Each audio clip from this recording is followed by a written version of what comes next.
The thing about being the reliable one is that people stop seeing you as anything else. I was the captain who showed up early, stayed late, and never gave Coach Henderson a reason to doubt my commitment. 22 years old, senior year approaching, and I'd built my entire identity around being exactly what everyone expected: disciplined, focused, unshakable. I liked it that way. There's safety in being predictable. The gymnasium at 6 in the morning was my sanctuary. Empty bleachers, the squeak of sneakers on polished wood, and the rhythmic thud of the ball against the backboard. 3 years of this routine had carved grooves in my life so deep I could navigate them blindfolded. Shower at 5:30, gym by 6, practice officially starting at 7 when the rest of the team stumbled in with sleep still clinging to their eyes. Coach Henderson trusted me to have the keys. That meant something. "You're here early again, Marcus." His voice echoed across the court that Tuesday morning in May, and I turned to find him walking toward me with that familiar combination of approval and concern that made me work harder. "Yes, sir. Just getting some shots in before practice." He nodded the way he always did when I gave him exactly the answer he expected. At 54, Coach Henderson had the kind of presence that commanded respect without demanding it. 15 years coaching college basketball, and he'd turned our mediocre program into something worth talking about. Players transferred here just to work with him, including me. "I wanted to talk to you about something," he said, settling onto the first row of bleachers. "My son's coming home for the summer. Just finished his sophomore year at Northwestern." I'd heard about the son in passing. Brilliant kid, studying engineering, nothing like the basketball-obsessed world his father inhabited. The way Coach talked about him, you could hear the pride mixed with something else. Maybe disappointment that the boy hadn't followed in his footsteps. Maybe relief. "That's great, Coach. I'm sure you're looking forward to having him home. He's going to be around the gym some this summer, helping with administrative stuff, maybe working with the younger kids in the youth league." Coach Henderson stood, bouncing a basketball absently. "I'm telling you because you're the leader here, Marcus. The guys look up to you. I need you to make sure everyone treats him with respect." The weight of responsibility settled on my shoulders like a familiar coat. "Of course, sir. Absolutely." "Good." He tossed me the ball. "Now show me those free throws. I saw you miss two crucial ones in the scrimmage yesterday." The conversation was forgotten by the time practice started, lost in the controlled chaos of drills and scrimmages and Coach Henderson's voice cutting through everything like a conductor's baton. Basketball was a language I spoke fluently, and when I was on the court, nothing else mattered. Nothing else existed. Until 3 days later, when everything changed. I was in the weight room, finishing my evening routine. The team had scattered hours ago, but I stayed behind to work on my shoulders. A nagging weakness that showed up in my shot when I was tired, the kind of detail that separated good players from great ones. The weight room was tucked behind the main gym, all mirrors and metal and the lingering smell of sweat and determination. I was alone, or thought I was, until I heard footsteps in the hallway. "Dad, you in here?" The voice was younger than I expected, carrying an easy confidence that reminded me of Coach Henderson, but without the gruff edges. I set down the weights and grabbed my towel, wiping sweat from my face as footsteps approached. "He stepped out about 20 minutes ago," I called toward the doorway. That's when I saw him. He appeared in the entrance like he belonged there, though everything about him suggested he'd rather be anywhere else. Tall, but not as tall as his father, maybe 5'10" to my 6'3". Dark hair that looked like he'd run his fingers through it, jeans that actually fit, and a t-shirt for some band I didn't recognize. But it was his eyes that caught me, the same green as Coach Henderson's, but brighter somehow, more curious. "You must be one of Dad's players," he said, and I caught something in his voice. Amusement? Assessment? "I'm David Henderson." "Marcus," I said, extending my hand. His grip was firm, but not trying to prove anything. "Captain of the team." "Ah, the famous Marcus." He smiled, and I felt something shift in the air between us. "Dad talks about you constantly, Marcus this, Marcus that. I was starting to think you were imaginary." Heat crept up my neck. Just trying to live up to expectations. That sounds exhausting. The comment caught me off guard. Most people praised my dedication, my work ethic, my reliability. David said it like he could see straight through to the weight of it all. "It's what's expected," I said carefully. "Expected by who?" I stared at him for a moment, this kid, though at 19 he wasn't really a kid, who'd walked into my carefully ordered world and immediately started asking questions I didn't know how to answer. "Your father, for one." David laughed, a sound that was both warm and slightly rebellious. "My father expects a lot of things. Doesn't mean we have to deliver all of them." Before I could respond, footsteps echoed in the hallway and Coach Henderson's voice called out, "David, that you?" "In here, Dad." The conversation ended as abruptly as it had started, but something lingered in the air between us, a question mark that hadn't been there before. Coach Henderson appeared in the doorway, his face lighting up at the sight of his son. The transformation was immediate, the stern coach becoming just a father happy to see his boy. "There you are. How was the drive from Chicago?" "Long but good. Hit some construction outside Indianapolis." David's attention shifted to his father, but I caught him glancing back at me. "I was just meeting the famous Marcus." "Good, good. Marcus, this is my son, David. David, Marcus is our team captain, best player we've had in years." The praise made me uncomfortable, especially with David watching. There was something in his expression I couldn't read. "I should head out," I said, gathering my gym bag. "Let you two catch up." "See you tomorrow, Marcus. 7 sharp." "Yes, sir." I was almost to the door when David spoke again. "Nice meeting you, Marcus." I turned back. He was still watching me, and for just a moment our eyes held. Something passed between us, recognition maybe, or possibility. "You too." I left them there, father and son, and tried to shake the feeling that my carefully ordered world had just shifted on its axis. David started showing up regularly after that. Not to practice, he made it clear basketball wasn't his thing, but around the edges of our routine, organizing equipment, updating statistics, helping with the youth league that ran in the afternoons. I told myself it didn't matter, that I barely noticed him. I was lying. He had a way of being present without taking up space, of watching without staring. During team meetings, I'd catch glimpses of him in my peripheral vision, and when I'd look, he'd be focused on his laptop or talking quietly to one of the assistant coaches.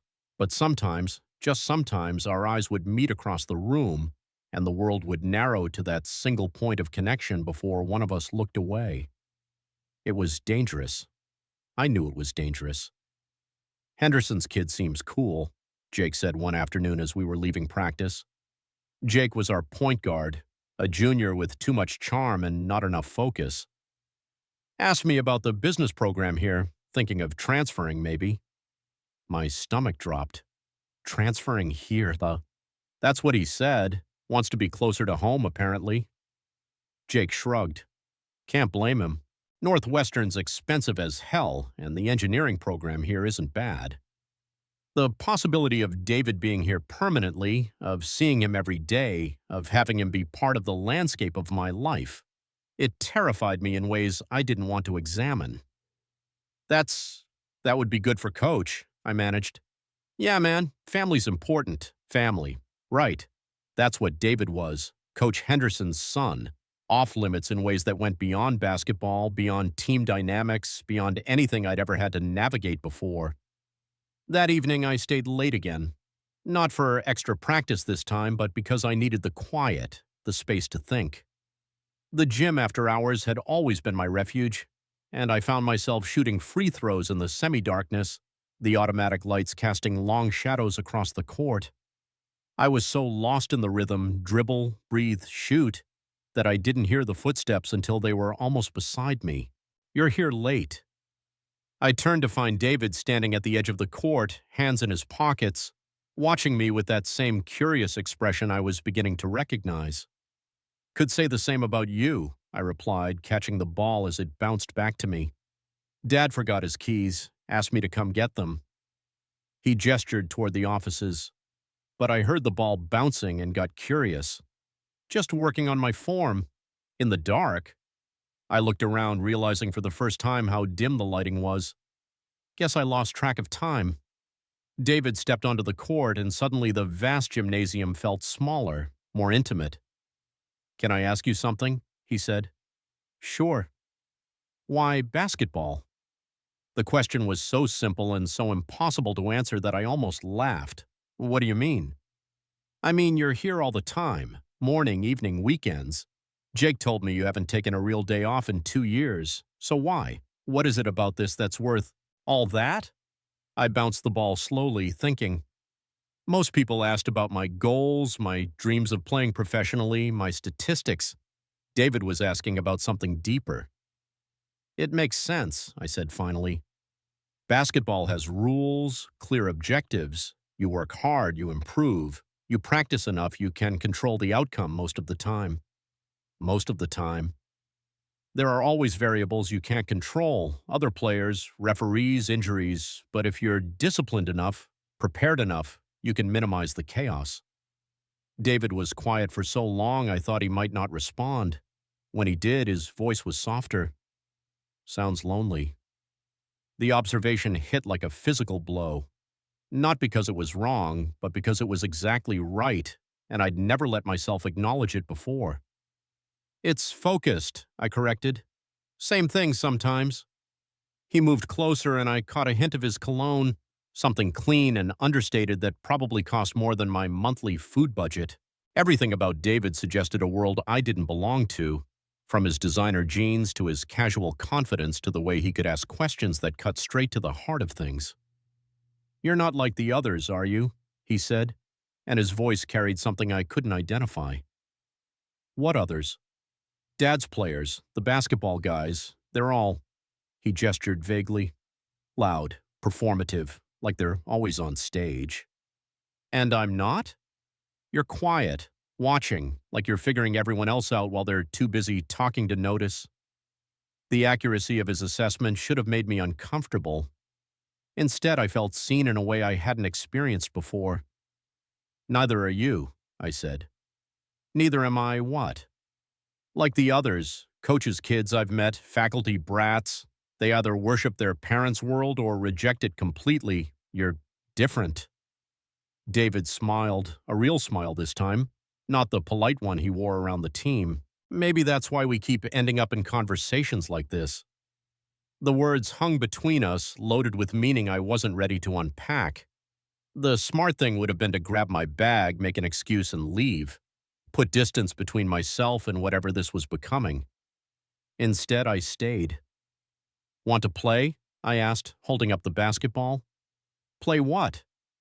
"One-on-one, unless Northwestern's engineering program doesn't cover basic motor skills," he laughed, a sound that echoed in the empty gymnasium. "I should warn you, I'm terrible at this." "I'll go easy on you." "Promise?"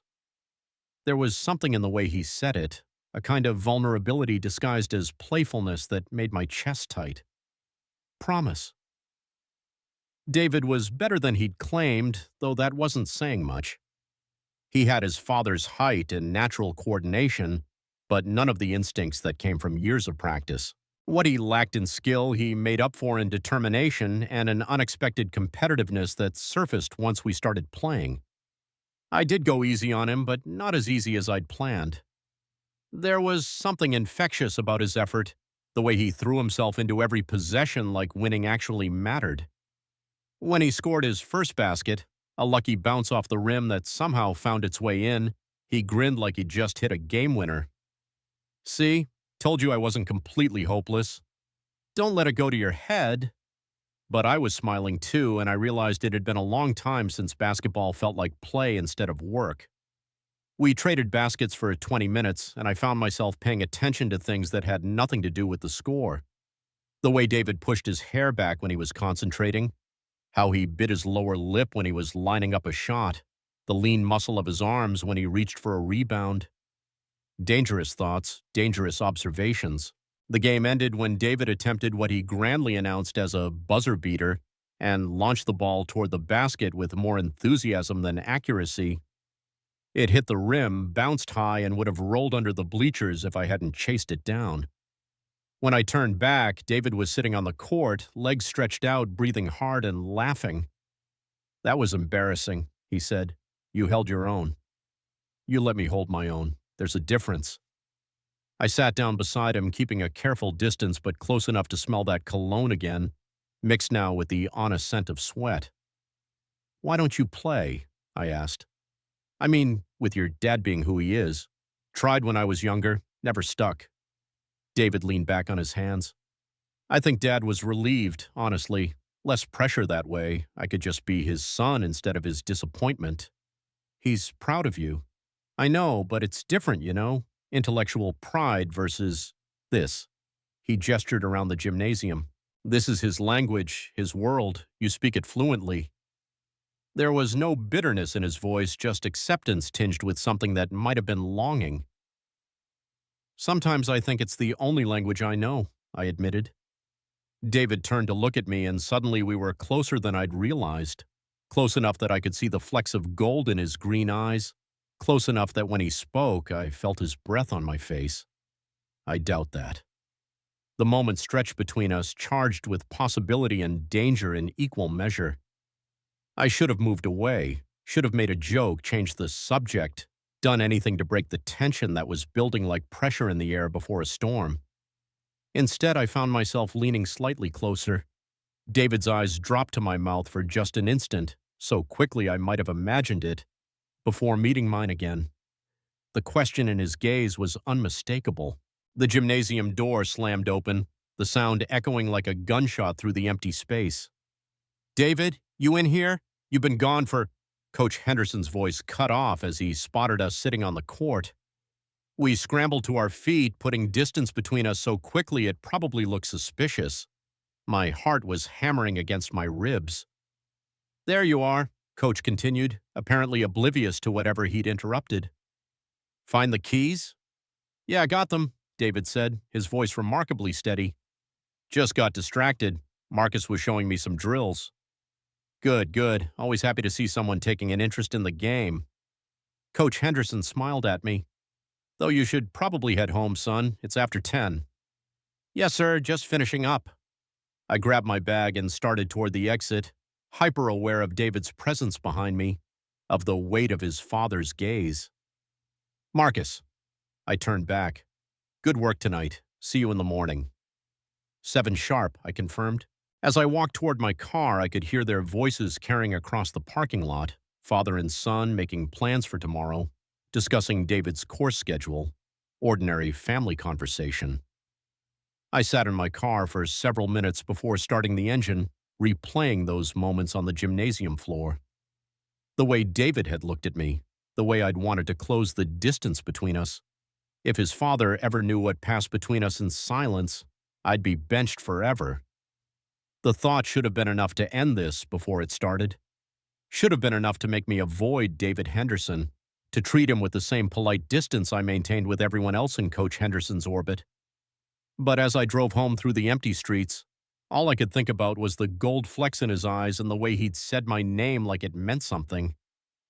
The team barbecue was an annual tradition held at Coach Henderson's house the weekend before summer training officially began. Mandatory fun, Jake called it, though most of the guys genuinely enjoyed the chance to see their coach outside his natural habitat. The Henderson house was exactly what I'd expected, neat, comfortable, with a backyard perfect for hosting. Coach manned the grill with the same intensity he brought to practice, while his wife Susan fluttered between the kitchen and the patio, making sure everyone had enough to eat. I'd been to 3 of these barbecues and the routine never changed. I arrived exactly on time, helped set up chairs, made appropriate conversation with teammates and their girlfriends, and left at a respectable hour, the perfect guest. This year was different because David was there. He'd stationed himself at a picnic table with some of the younger players, apparently fascinated by their stories about campus life. I tried not to watch him, tried to focus on the conversation happening around me, but my attention kept drifting across the yard. He was wearing a blue button-down shirt with the sleeves rolled up and khakis that somehow managed to look casual and put together at the same time. Every few minutes, he'd laugh at something one of the guys said, and the sound would carry across the yard like music. Earth to Marcus, Jake said, elbowing me in the ribs. Coach is talking to you. I snapped back to attention to find Coach Henderson holding a plate of hamburgers and wearing an expectant expression. Sorry, Coach. What was that? I was saying David's thinking about transferring here for his junior year. Thought maybe you could talk to him about what the campus is like, academic support for student athletes, that kind of thing. My mouth went dry. Of course, happy to help. Good man, he's over there boring the freshmen with stories about Northwestern. Why don't you rescue them? It wasn't a suggestion. I walked across the yard with studied casualness, telling myself this was just team captain duties, nothing more. Hey, Marcus! Tommy, our youngest player, waved me over. David was just telling us about this crazy engineering project where they built a robot that plays beer pong. Badly, David added, grinning. It played beer pong very badly, but it was entertaining. Still cooler than anything we do in business classes, Jake said. I doubt that, David replied, and his eyes found mine. I bet Marcus has some interesting stories about balancing athletics and academics. The attention of the table turned to me, and I felt suddenly exposed under David's gaze. Nothing as exciting as beer pong robots, I said. Come on, man, Tommy pressed. You've got like a 3.8 GPA while being team captain. That's got to require some serious time management. I shrugged, uncomfortable with the praise. Just about priorities. See, David said to the table, but he was still looking at me. Exactly what I mean. You figured out how to balance everything.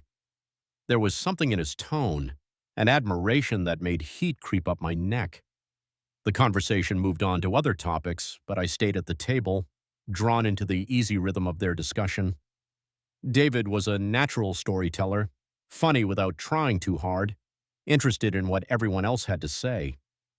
He asked thoughtful questions about their majors, their hometowns, their experiences at the university. Within an hour, he'd made himself genuinely liked by guys who'd been strangers that morning. I found myself watching the way he engaged with people, fully present, making whoever was talking feel like the most important person in the world. It was a skill I'd never developed, too focused on maintaining the careful distance that came with leadership. What about you, Marcus? David asked during a lull in conversation. What do you do when you're not in the gym? The question caught me off guard. I read, I guess, watch film. Nothing exciting. What kind of books? Biography, mostly. Some history. Fiction? Not really. David nodded like this confirmed something he'd already suspected. We should fix that. Fix what? Your reading list. Fiction teaches you things about people that biography never can. Jake laughed. Good luck getting Marcus to read anything that isn't going to improve his game somehow. Is that true? David asked, and there was something almost challenging in his voice. I read plenty, I said defensively. I'm sure you do, but when's the last time you read something just because you wanted to?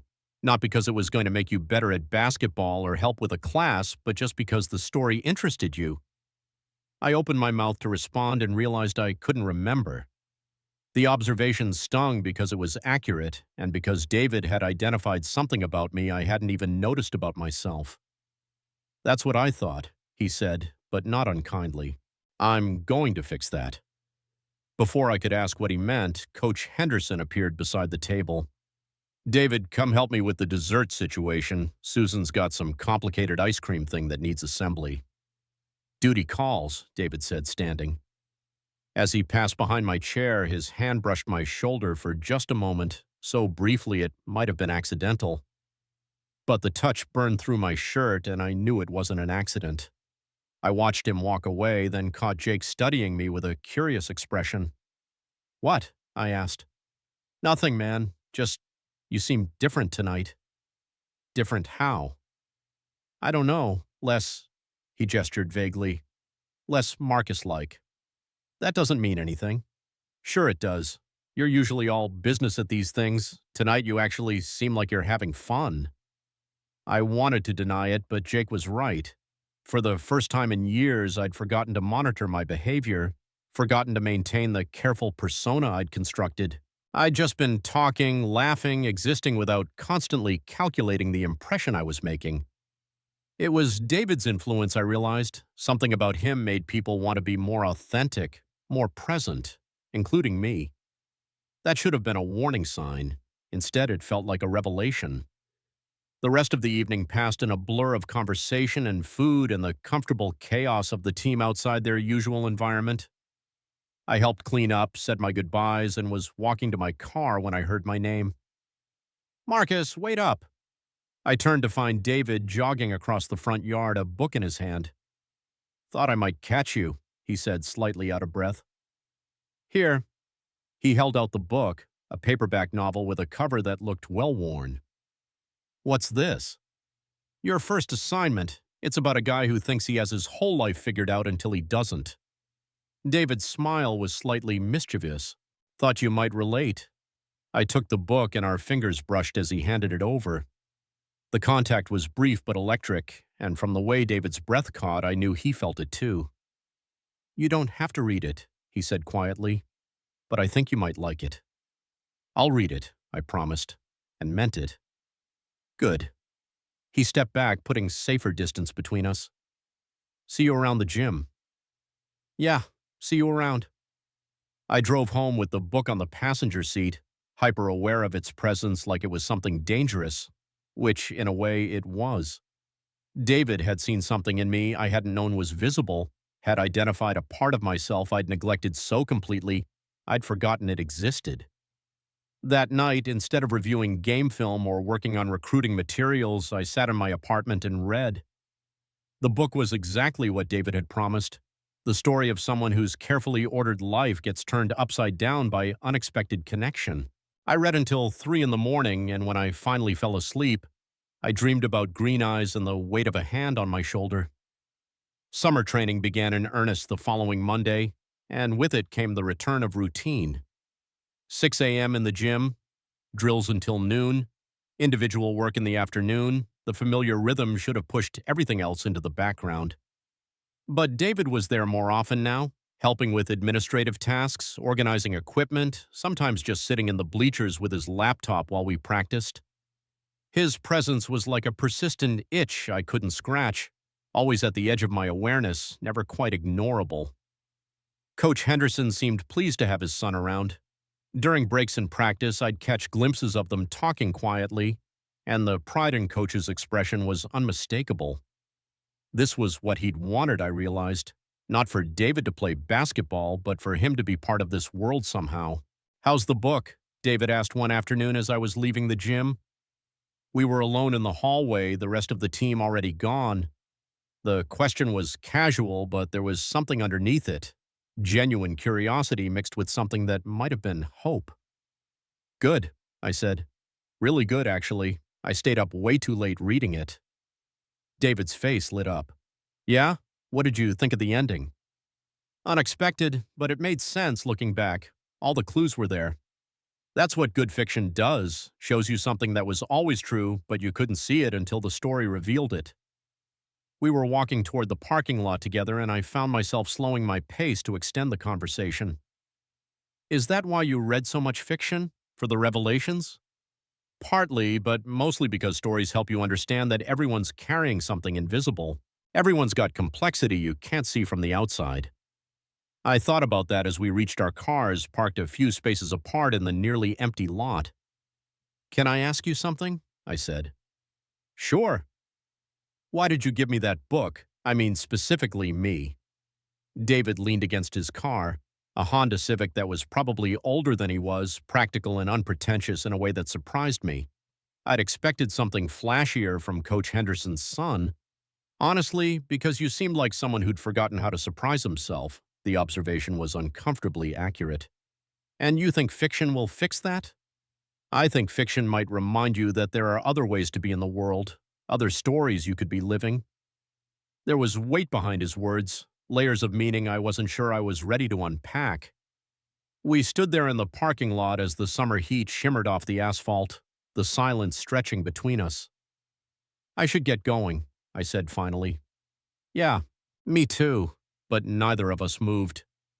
David was watching me with that same intensity I'd noticed at the barbecue, like he was seeing something I didn't know was visible.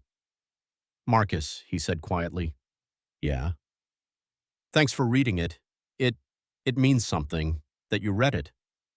Before I could ask what he meant by that, he was getting into his car.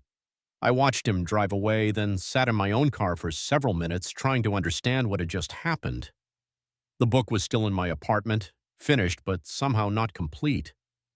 That evening, I found myself flipping through it again, looking for whatever David had seen that made him think of me.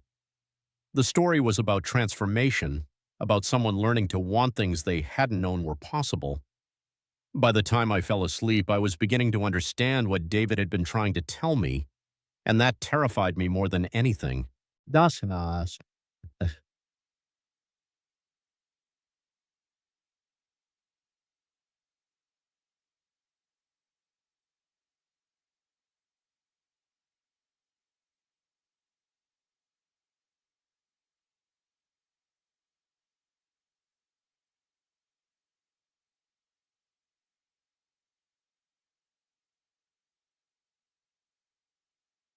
Thank you.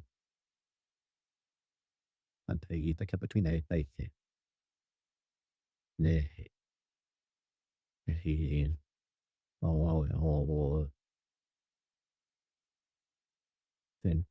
empty nipple or pull into the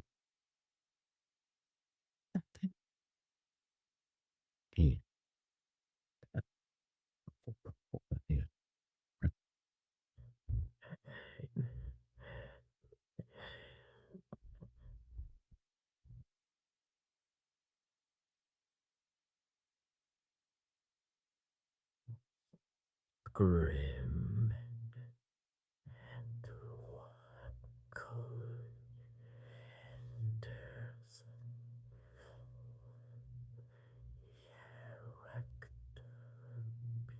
building through athletics. I'd volunteered to help coach as I did every summer. It was good experience, good program,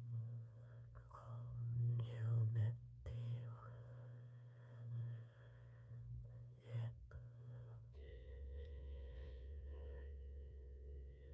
On graduate school applications, all valid reasons that had nothing to do with the fact that David was also volunteering.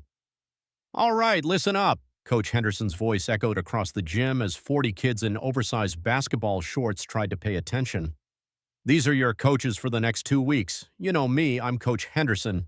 This is Coach Marcus, our team captain and the best player in the conference. I winced at the introduction, but the kids looked appropriately impressed. And this is Coach David, my son, who's going to help you guys with fundamentals and film study. David waved, and I noticed several of the older kids perk up with interest.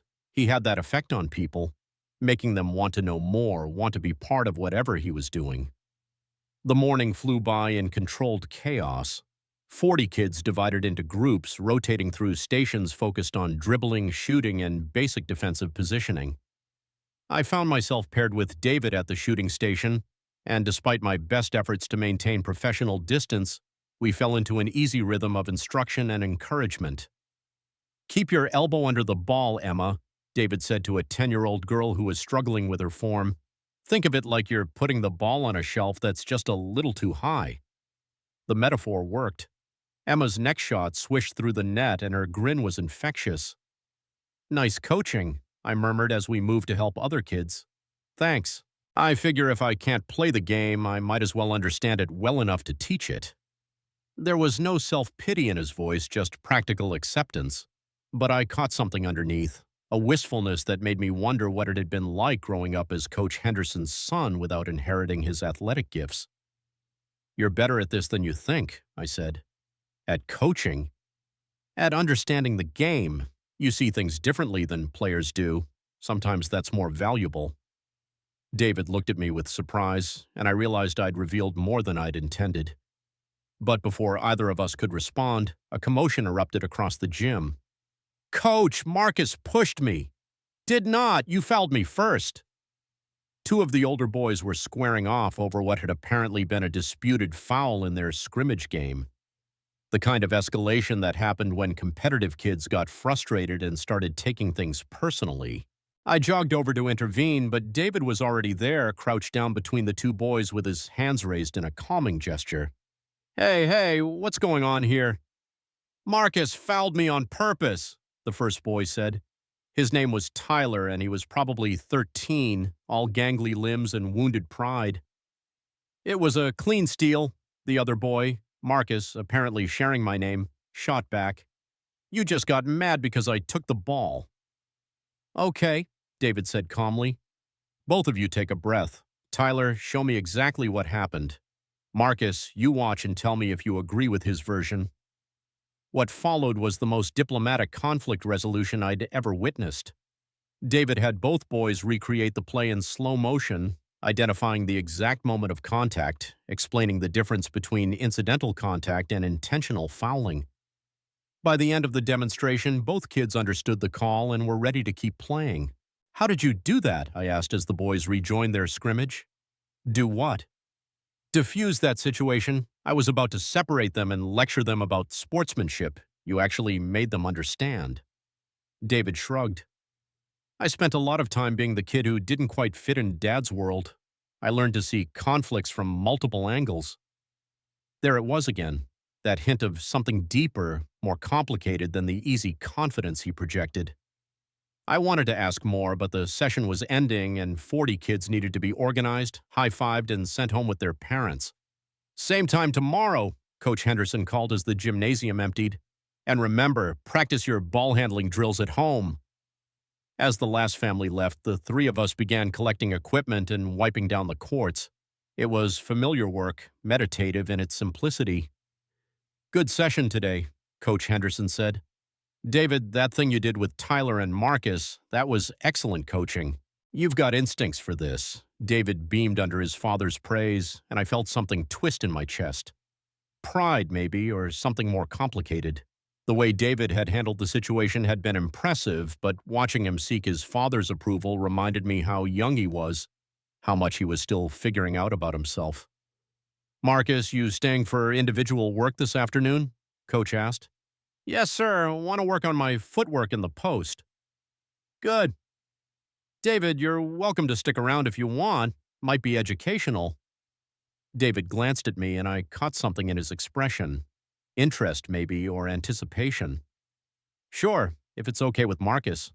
Of course, I said, though my pulse quickened at the thought of David watching me practice. Chapter Part 2, The Unraveling. An hour later, the gymnasium was empty except for the two of us. Coach Henderson had left after watching me run through post moves for 20 minutes, satisfied that I was working on the right fundamentals.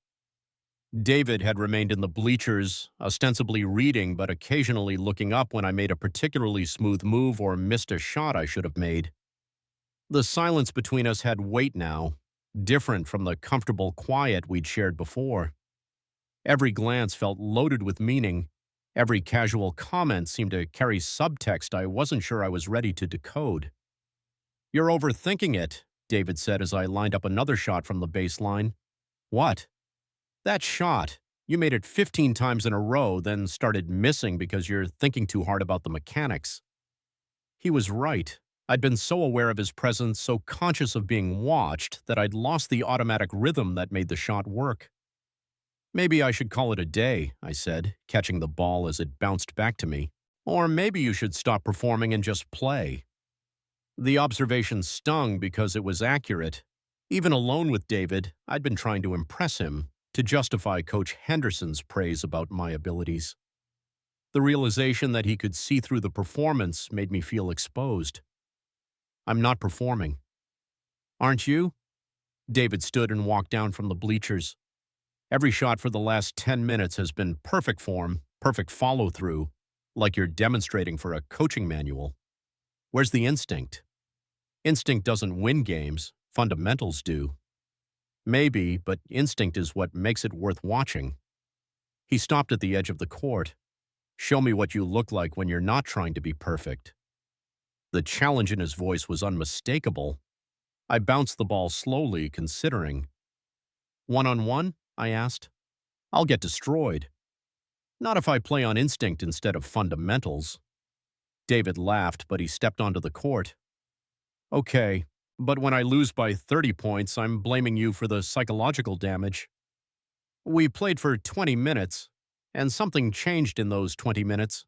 Without the pressure of demonstration, without the need to maintain my image as the perfect player, I found myself actually enjoying the game again.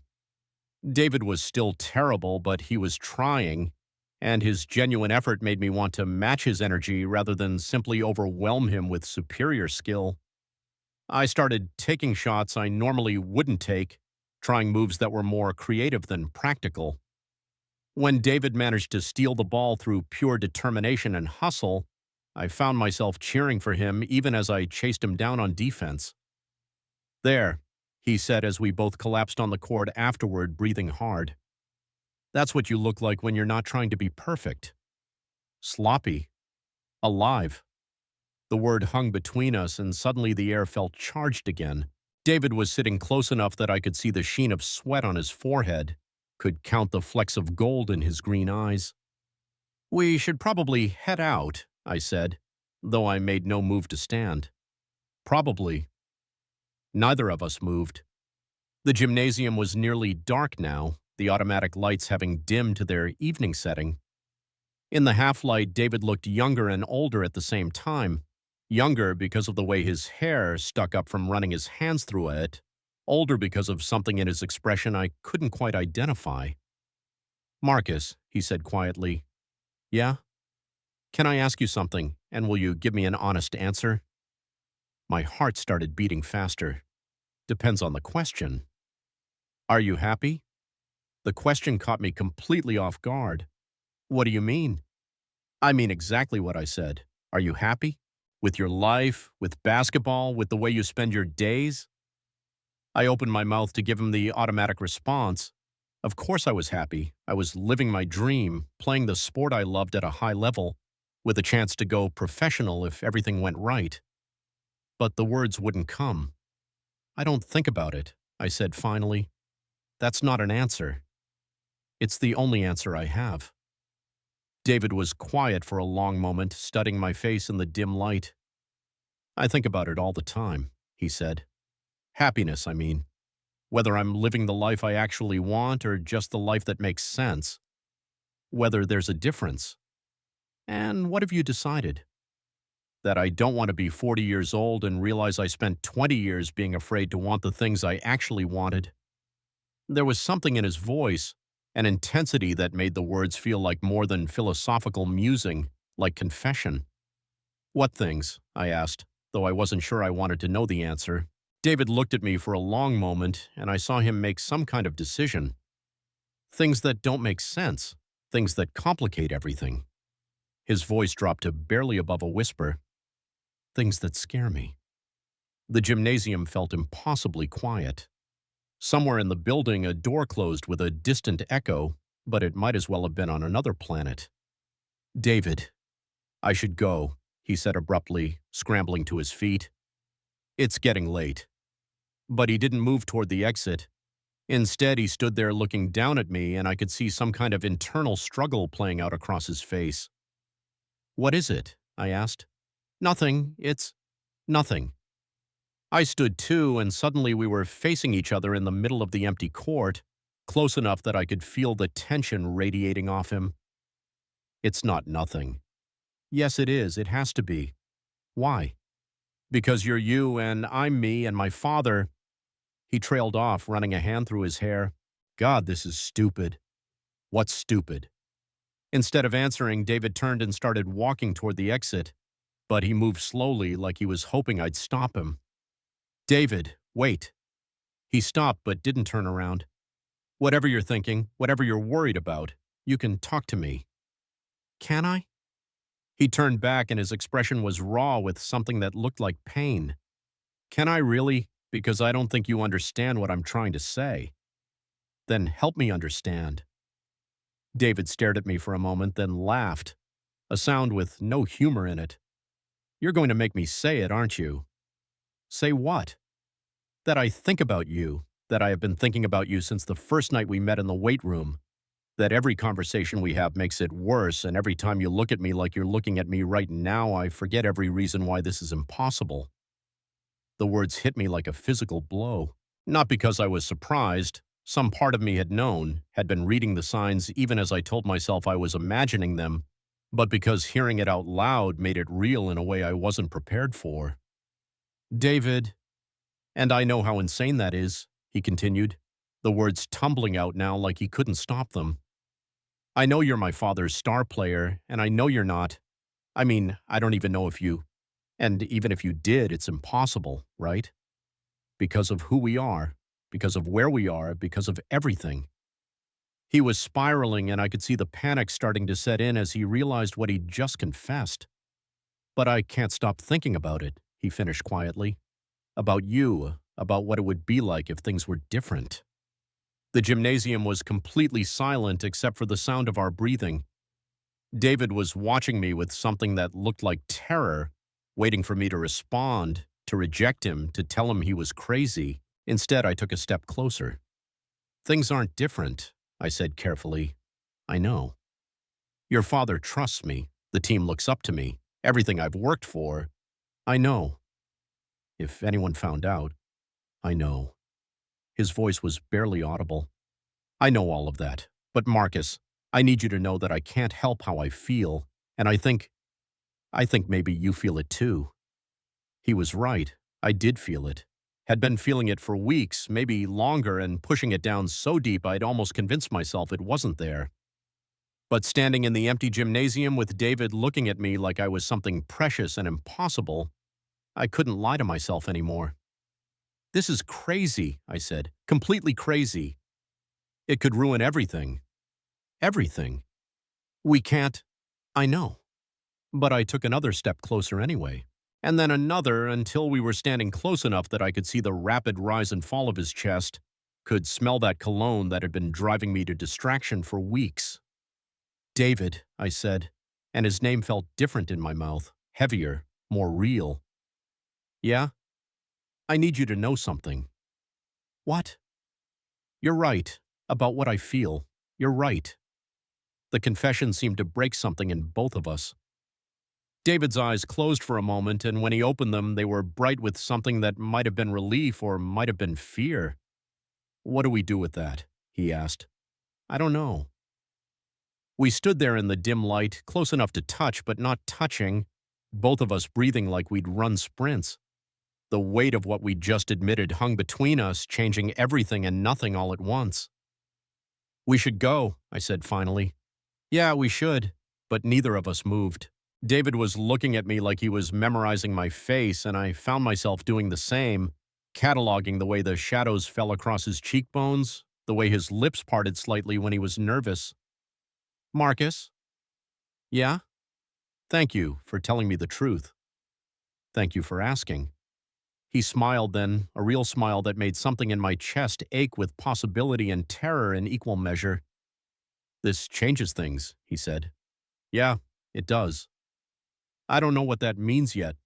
Neither do I. But we'll figure it out. I looked at him, this boy who'd walked into my carefully ordered world and turned everything upside down, who'd seen parts of me I'd forgotten existed, who was looking at me now like I was something worth risking everything for. Yeah, I said, we'll figure it out. We left the gymnasium together but walked to our cars in silence, both of us processing what had just happened. The parking lot was empty except for our vehicles, and the summer evening was heavy with humidity and the promise of rain. See you tomorrow, David asked as he reached his car. Yeah, see you tomorrow. But as I drove home, I realized I had no idea what tomorrow would look like. How do you go back to normal after admitting something that changes everything? How do you pretend nothing happened when something fundamental has shifted? I spent the night staring at the ceiling, replaying every word of our conversation, trying to understand what I'd gotten myself into. By morning, I'd convinced myself that we'd both gotten caught up in the moment, that in the light of day, with practice and routine and the presence of Coach Henderson, everything would go back to the way it was before. I was wrong. David was waiting in the parking lot when I arrived at the gym at 6 a.m., leaning against his car with 2 cups of coffee and an expression that was part nervousness, part determination. "Peace offering," he said, holding out one of the cups, "in case you spent all night thinking about how crazy last night was." "Did you?" I asked, accepting the coffee. "Spend all night thinking about how crazy it was? Absolutely." He paused. "Did you spend all night regretting it?" The honest answer was no. I'd spent all night scared, confused, overwhelmed, but not regretting it. For the first time in years, I'd told someone the complete truth about how I felt, and despite the complications, despite the impossibility of it all, that felt like something worth protecting. "No," I said. "I didn't regret it." David's shoulders relaxed slightly. "Good, because I didn't either." We stood there in the early morning light, drinking coffee and not talking about the elephant between us. Other players would start arriving in an hour. Coach Henderson would be here in 30 minutes. We had a limited window to figure out how to navigate this new reality. "So what now?" I asked. "Now we go to practice. We do our jobs. We act normal." "And after practice?" David looked at me, and I saw the same uncertainty I was feeling reflected in his eyes. "I don't know," he admitted. "I've never done this before." "Done what?" "Wanted something I wasn't supposed to want." The admission was quietly devastating, and I realized that despite his confidence, despite the easy way he moved through the world, David was just as lost as I was. "We'll figure it out," I said, echoing his words from the night before. "Promise?" "Promise." The first members of the team started arriving then, and we separated, David heading to the administrative offices, me to the locker room to change. But as I walked away, I caught him watching me, and the weight of his attention felt like a physical thing. Practice was torture. Every time Coach Henderson spoke to me, I felt like he could see the truth written on my face. Every time David appeared in my peripheral vision, my concentration fractured. I missed easy shots, fumbled passes, and generally played like someone whose mind was elsewhere. "You okay, Marcus?" Jake asked during a water break. "You seem off today." "Just tired," I lied. "Maybe you should take a day off. You've been pushing pretty hard lately." The suggestion was reasonable, but the idea of not being where David was felt impossible. "I'm fine, just need to focus," but focus was exactly what I couldn't manage. By the end of practice, Coach Henderson was looking at me with concern, and I knew I needed to get my act together before he started asking questions I couldn't answer. "Stay after for a few minutes," Coach said as the team headed to the showers. "Want to talk to you about something." My blood ran cold. Had he noticed something? Seen some interaction between David and me that revealed too much? But when the gym cleared out, his expression was purely paternal concern. "You sure you're feeling all right? That wasn't your usual level of play out there." "Just an off day, Coach. They happen." "They do, but not usually to you." He studied my face. "Everything okay outside of basketball? School, family, girlfriend situation?" The last question hit like a punch to the gut. Girlfriend situation. If only he knew. "Everything's fine, sir. I'll be better tomorrow." "See that you are. We've got scouts coming to watch you play in a few weeks, and you need to be sharp." "Yes, sir. I understand." As Coach Henderson walked away, I caught sight of David in the hallway, pretending to organize equipment, but clearly listening to every word. When our eyes met, I saw my own panic reflected in his expression. This was what we were up against. Not just the complexity of our feelings, but the weight of expectation, the pressure of performance, the scrutiny that came with being Coach Henderson's star player and Coach Henderson's son. The locker room was empty by the time I made it there, the rest of the team having showered and left. I sat on the bench in front of my locker, still in my practice gear, trying to process everything that had happened in the last 24 hours. "Hey." I looked up to find David standing in the doorway, glancing nervously down the hall before stepping inside. "Hey," I said. "Rough practice?" "You could say that." David closed the door behind him, not all the way, but enough to give us some privacy. The locker room felt smaller with him in it, more intimate. "Was it because of last night?" he asked. "Because of what we talked about?" I wanted to lie, to tell him that my performance had nothing to do with him, but I'd promised him honesty. Yeah, it was. David's face fell. I'm sorry, I didn't mean to mess with your game. You didn't mess with anything. I did. I let myself get distracted. By me. By the situation. By trying to figure out how to be around you now that we've said what we said. David sat down on the bench across from me, close enough that our knees almost touched. Maybe we shouldn't have said anything, he said quietly. Do you regret it? No, but I regret that it's making things harder for you. I looked at him, really looked at him. The concern in his eyes was genuine, and I realized that even in the middle of his own confusion, he was worried about me, about my career, my relationship with his father, my future. David, I said. Yeah? Come here. He looked confused but slid closer on the bench until we were sitting side by side. What? Instead of answering, I reached out and took his hand. His fingers were long and elegant, different from my own calloused hands, and they trembled slightly as I laced them with mine. What are you doing? He whispered. Something I've wanted to do since the night we played one-on-one. David's breath caught, and I felt the moment when he stopped fighting whatever this was and just let himself feel it. Marcus, he said, and my name sounded different in his voice, softer, more intimate. I know this is crazy, I said. I know it's complicated and dangerous and probably impossible, but I also know that I've spent the last 3 weeks thinking about you, and last night when you told me how you felt, it was the first time in years that someone saw me for who I actually am instead of who I'm supposed to be. Who are you? He asked. Actually? I don't know yet, but I think I'd like to find out. David smiled then, the first real smile I'd seen from him all day. I'd like to help you figure that out, he said. Even though it's impossible? Especially because it's impossible. We sat there in the empty locker room, holding hands like teenagers, and for the first time since our conversation the night before, the panic in my chest eased slightly. This thing between us might be complicated, might be dangerous, but it was also real, and after years of living a carefully constructed life, real felt like something worth fighting for. The sound of footsteps in the hallway broke the spell. We dropped hands quickly, both of us turning toward our respective lockers as the janitor passed by the open door. I should go, David said quietly. Yeah, me too. But as he stood to leave, he paused. Marcus? Yeah? Thank you for this, for giving this a chance. Thank you for making me want to. After he left, I sat in the locker room for another 20 minutes trying to understand what I'd just committed to. Dating Coach Henderson's son in secret. Risking everything I'd worked for on the possibility that what we felt for each other was worth the danger. It should have terrified me, and it did, but it also felt like the first honest thing I'd done in years.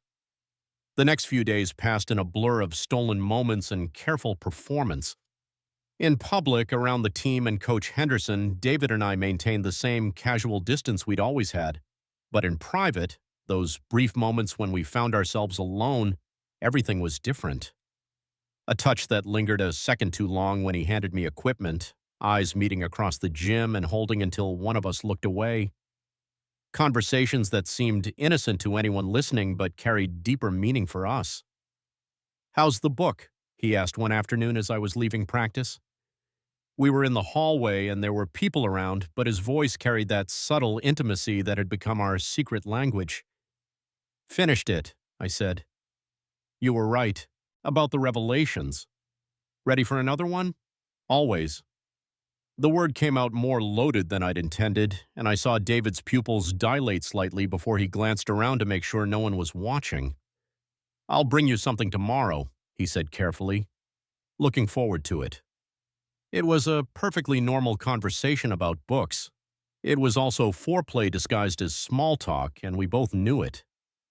That evening, my phone buzzed with a message from an unknown number. It's David. Got your number from the team roster. Hope that's okay. My heart rate spiked as I typed back, It's fine. What's up? Can't stop thinking about this afternoon, the way you said always. I stared at the phone, my pulse hammering. We'd agreed to be careful to keep things professional around other people, but apparently that didn't extend to text messages. "What about it?" I typed. "It made me want to kiss you." The words on the screen made my breath catch. We'd held hands, we'd admitted our feelings, but we hadn't crossed that line yet. The thought of kissing David, of actually acting on the tension that had been building between us, was terrifying and intoxicating in equal measure. "Where are you?" I typed. "Home. Dad's watching game film in his office. Where are you?" "My apartment." Wish I was there. The admission was so honest, so direct, that I had to set the phone down for a moment. When I picked it up again, there was another message waiting. "Sorry, too much?" "No," I typed quickly. "Not too much. I wish you were here too." What would happen if I was? I closed my eyes, letting myself imagine it. David in my apartment, no team around us, no Coach Henderson in the next room, just the two of us, finally able to explore whatever this was without the weight of performance and expectation. "I think you know what would happen," I typed. "Tell me anyway." My hands were shaking as I typed the response. "I'd kiss you. Finally. Just kiss me?" The question was loaded with possibility, and I felt heat spread through my chest as I considered how to answer. "We'd have to start somewhere," I typed. "Good point. Wouldn't want to rush things. No, definitely wouldn't want to rush." We texted for another hour, the conversation dancing around the edges of what we both wanted, what we were both thinking about. By the time we said goodnight, I was wound so tight I couldn't sit still. I went for a run trying to burn off the energy, but even 5 miles couldn't quiet the voice in my head that kept repeating David's words. Wish I was there. The next morning, he was waiting by my car again with coffee, but this time his smile carried heat. "Sleep well?" he asked innocently. "Not really," I admitted. "Shame. I slept great. Had very interesting dreams." The comment was quietly devastating, and I had to grip my coffee cup to keep my hand steady. "David, what? You're going to kill me." "That's not the plan. I have much better plans than that." Before I could ask what he meant, other players started arriving, and we separated into our respective roles. But the promise in his voice followed me through practice, through individual workouts, through every moment of the day. That afternoon, David appeared in the gym while I was working on free throws, carrying what looked like administrative paperwork, but with a different energy than usual. "Dad's in meetings all afternoon," he said without preamble. "Okay." The gym's going to be empty for at least an hour. My mouth went dry. "What are you saying?" "I'm saying that if someone wanted to have a conversation without worrying about being interrupted, this would be a good time for it." He left without waiting for a response, but the message was clear. I finished my free throws on autopilot, then made my way to the equipment room where David was waiting. "Hi," he said softly. "Hi." We stood there looking at each other, and I realized that despite all our texting, despite all the stolen moments, we were both nervous. This felt different, more intentional. "So," David said. "So." "We're alone." "We are. For at least an hour." "Right." David laughed, a sound that was half amusement, half nerves. "Why is this so terrifying?" "Because it matters," I said. "Because once we cross this line, we can't uncross it." "Do you want to cross it?" I looked at him, really looked at him. The uncertainty in his eyes, the hope, the fear, the way he was trying to be brave about something that scared him as much as it scared me. "Yeah," I said. "I do." David stepped closer, close enough that I could feel the heat radiating off his skin. "Me too." "Come here," I said. The same words I'd used in the locker room, but this time they carried different weight. David closed the distance between us, and suddenly we were standing chest to chest, breathing the same air, close enough that I could count his eyelashes. "Marcus," he whispered. "Yeah?" "I've never done this before." "Done what?" "Any of this. Wanted someone this much. Felt like this." The admission was so honest, so vulnerable that it broke something open in my chest. Neither have I said. Really? Really? David reached up and touched my face, his palm warm against my cheek. Can I kiss you? Instead of answering, I leaned down and pressed my lips to his. The kiss was soft at first, tentative, both of us learning the shape of something we'd only imagined. But then David's hands fisted in my shirt, pulling me closer, and something shifted. The kiss deepened, became more urgent, weeks of tension and want pouring out in the connection between us. When we finally broke apart, we were both breathing hard. Wow, David said. Yeah, wow. That was... yeah. We stood there, foreheads pressed together, trying to process what had just happened. We should probably talk about this, David said. Probably. But not right now. Definitely not right now. He kissed me again, and this time I didn't hold back. I wrapped my arms around him, pulled him against me, and let myself feel everything I'd been pushing down for weeks. David responded with equal intensity, his mouth moving against mine like he was trying to communicate something words couldn't express. The sound of voices in the hallway broke us apart, both of us scrambling to put distance between ourselves as footsteps approached. Just need to grab the equipment list from the storage room. Coach Henderson's voice carried through the door. David and I stared at each other in panic. There was nowhere to hide, nowhere to go.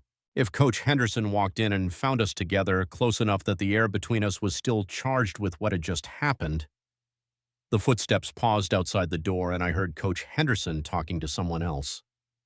Actually, I think I left it in my office. Let me check there first. The voices receded, and David and I both let out shaky breaths. That was close, David whispered. Too close.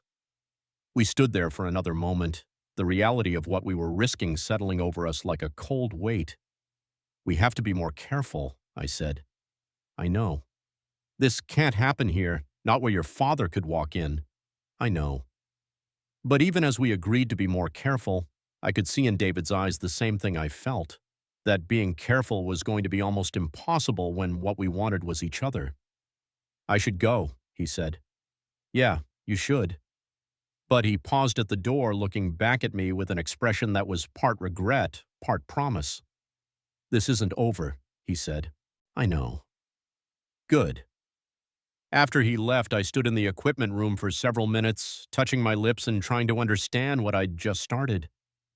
The kiss had been everything I'd imagined and more, soft and urgent and full of possibility. But it had also been a point of no return. There was no going back to stolen glances and careful conversations now. We'd crossed into something more dangerous, more real, and despite the fear, despite the risk, I couldn't bring myself to regret it. That night, my phone buzzed with another message from David. Thank you for today. For what? I typed back. For making me feel like the most important person in the world, even if it was just for a few minutes. The message made my chest ache with tenderness and want in equal measure. You are, I typed, the most important person in my world. Even though we barely know each other. I know enough. I know that you see me differently than anyone else does. I know that you make me want to be braver than I am. I know that kissing you felt like coming home. There was a long pause before his response came through. I'm falling for you. Hard and fast. And completely. David. I know it's crazy. I know it's too soon. But I needed you to know. I stared at the phone, my heart hammering against my ribs. 3 weeks ago, my life had been simple, predictable, safe. Now I was falling for my coach's son, risking everything I'd worked for, and the terrifying part was that it felt worth it. I'm falling for you too, I typed. And it scares the hell out of me. Good scary or bad scary? Good scary. The kind that makes you want to jump even though you don't know where you'll land. I'll catch you, he typed. If you jump, I'll catch you. The promise was so simple and so profound that I had to set the phone down and just breathe for a moment. When I picked it up again, there was another message waiting. Sweet dreams, Marcus. Dream about me. Always do, I typed back. Always do. The youth basketball camp continued, and with it came more opportunities for stolen moments. David and I had become experts at finding reasons to be in the same place at the same time, at reading each other's signals across crowded rooms. But we were also playing with fire, and we both knew it. Coach David, can you help me with my layup? One of the kids asked during a break-in drills. Of course, Emma. Marcus, want to demonstrate the footwork? It was an innocent request, but when I jogged over to help, David's eyes followed my movement with an intensity that had nothing to do with basketball instruction. Show her the two-step approach, David said, his voice carefully neutral. The way you showed me the other day. There it was, our secret language again. The reference to our private one-on-one sessions, disguised as coaching talk but carrying deeper meaning for both of us. I demonstrated the drill, acutely aware of David watching my every movement. When I finished, our eyes met for just a moment, and I saw a heat there that made my breath catch. Perfect form, David said, and the words were clearly meant for me despite being addressed to Emma. The rest of the morning passed in controlled torture, dozens of small interactions that looked innocent to everyone else but felt loaded with significance to us. A brush of hands when we reached for the same piece of equipment. David's low laugh at something I said that made warmth spread through my chest. The way he said my name like it tasted good in his mouth. By the time the session ended, I was wound so tight I could barely think straight. Good work today, everyone, Coach Henderson said as parents began arriving to pick up their kids. Same time tomorrow, and remember, practice makes perfect. As the gymnasium emptied out, David appeared beside me with an armload of basketballs that needed to be stored. Walk with me to the equipment room? He asked casually. I followed him across the gym, hyper-aware of his presence beside me. When we reached the storage area, David set down the basketballs and turned to face me. We need to talk, he said quietly. About what? About the fact that I spent the entire morning trying not to stare at you, and I'm pretty sure I failed. You didn't fail. I was trying not to stare at you too. This is getting dangerous, Marcus. Someone's going to notice. He was right. The careful distance we'd maintained in the beginning was eroding, replaced by a magnetic pull that was becoming harder and harder to resist. So what do we do? I don't know, but I know I can't keep pretending that what happened yesterday didn't happen, that kissing you didn't change everything. David stepped closer and I felt that familiar electric charge that seemed to exist in the space between us. It did change everything, I said. So where does that leave us? Before I could answer, the sound of Coach Henderson's voice echoed across the gym. David, you in here? Need you to help me load some equipment in the truck.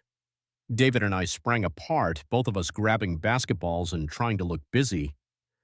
Coming, Dad, David called back. But as he passed me on his way out, he paused just long enough to whisper, Meet me tonight. The track by the football field. 10 o'clock. My heart started racing. David, please, I need to see you. Really see you. Not like this, with everyone around. The desperation in his voice undid me completely. Okay, I whispered back.